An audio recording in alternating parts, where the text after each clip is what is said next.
पद्मशाली युवक संघटनेच्या अध्यक्षपदी शेखर कटकम यांची तर प्रेसिडेंटपदी नागेश बोंबडेल यांची निवड करण्यात आली। पद्मशाली युवक संघटनेची वार्षिक सर्वसाधारण सभा मार्कंडे मंदिर येथे मावळते अध्यक्ष तुषार जक्का यांच्या अध्यक्षतेखाली पार पडली। यावेळी अध्यक्षपदासाठी अनेक जण इच्छुक होते। शेवटी शेखर कटकम यांच्या नावावर शिक्कामोर्तब झाला। प्रेसिडेंट म्हणून नागेश बोंबडेल तर सचिव म्हणून विजय निली यांची निवड करण्यात आली। कार्याध्यक्ष म्हणून नागेश बंडी तर खजिनदार अविनाश शंको यांची निवड करण्यात आली। दरम्यान यावेळी निवडीनंतर नूतन पदाधिकाऱ्यांचे सत्कार करण्यात आले। यावेळी माजी नगरसेवक अखिल भारतीय युवजन संघमचे अध्यक्ष प्रथमेश कोटे यांनी युवकांचे प्रश्न सोडवण्यासाठी युवक संघटनेचे नूतन पदाधिकाऱ्यांनी प्रयत्न करावे असे आवाहन यावेळी केले।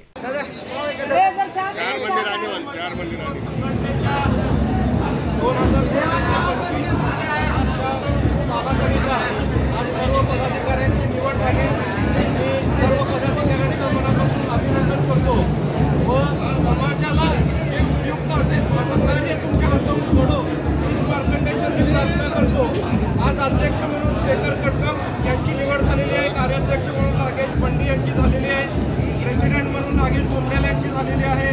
सचिव म्हणून विजय निली यांची झालेली आहे। खजिनदार म्हणून अविनाश शंको यांची झालेली आहे व त्यांच्याबरोबर इतर सहकाऱ्यांची सुद्धा निवड आज झालेली आहे। मी सर्वांना हीच विनंती करतो की आपण सगळेजण एकत्रित येऊन काम करावं।